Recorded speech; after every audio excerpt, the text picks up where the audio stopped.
गे।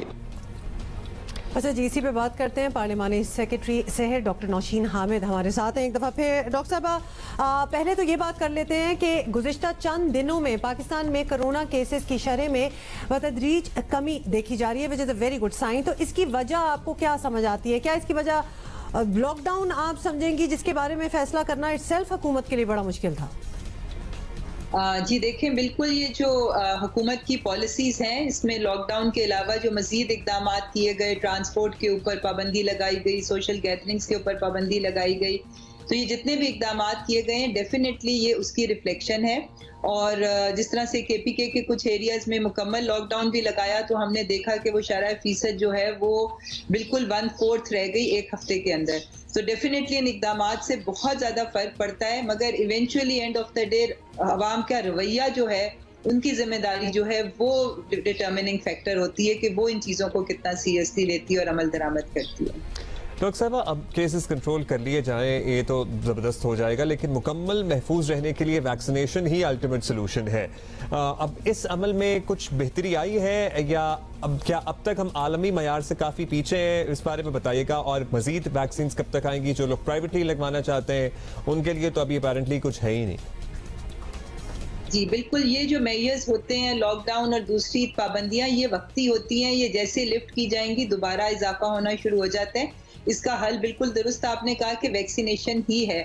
और इस वक्त हुकूमत जो है वो वैक्सीनेशन के प्रोसेस को लेके बहुत ज़्यादा मैं समझती हूँ कि इफेक्टिव मेजर्स ले रही है। वाफिर मिकदार में वैक्सीन हमारे पास पहुंच चुकी है और मजीद भी पाइपलाइन में है, वो हमारे पास आ रही है। आने वाले दिनों में आप देखेंगे कि हर हफ्ते अब मजीद कंसाइनमेंट्स आ रही हैं और रजिस्ट्रेशन का अमल में भी अब तेजी आई है। मजीद वैक्सीनेशन सेंटर्स बनाए जा रहे हैं, मजीद अमला भर्ती किया जा रहा है, वैक्सीनेटर्स भी, डाटा एंट्री के जो होते हैं स्टाफ, उसको भी भर्ती किया जा रहा है। और अब जिस तरह से अब 2 लाख से ऊपर डेली वैक्सीन चली गई है, ये इंशाल्लाह ताला इसको इवेंचुअली हम लोग 7-8 लाख पर डे पर लेकर जाएंगे और इसके लिए तमाम तैयारियां हुकूमत की तरफ से हो गई हैं।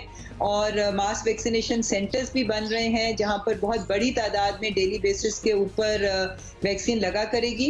और पाकिस्तान में तैयारी के लिए कैंसिनो बायो की जो बल्क फॉर्म में है कॉन्सेंट्रेट, वो भी इंशाल्लाह ताला पाकिस्तान पहुंच रहा है और इस महीने के आखिर तक हमें उम्मीद है कि वो वैक्सीन तैयार होकर वो भी इस्तेमाल होनी शुरू हो जाएगी। तो इसलिए अब वैक्सीन की कोई कमी नहीं है इंशाल्लाह ताला और इसके अमल में तेजी भी आपको आने वाले दिनों में मजीद नजर आएगी। बिल्कुल ठीक है, बड़ी प्रोग्रेसिव बातें हैं ये सारी। डॉक्टर साहब, आप ये भी बता दें कि ये तमाम सूरत हाल जो है ये हमारे सामने रखते हुए प्लानिंग और अंदाज़ा किया जा सकता है कि कब तक हम पाकिस्तान की 70% आबादी को वैक्सीनेटेड देखेंगे? कब तक ये होगा? क्योंकि आपने खुद भी एक दफ़ा हमारे शो में ही कहा था कि 60 to 70% जब तक वैक्सीनेट नहीं होगा तब तक COVID is very much hair.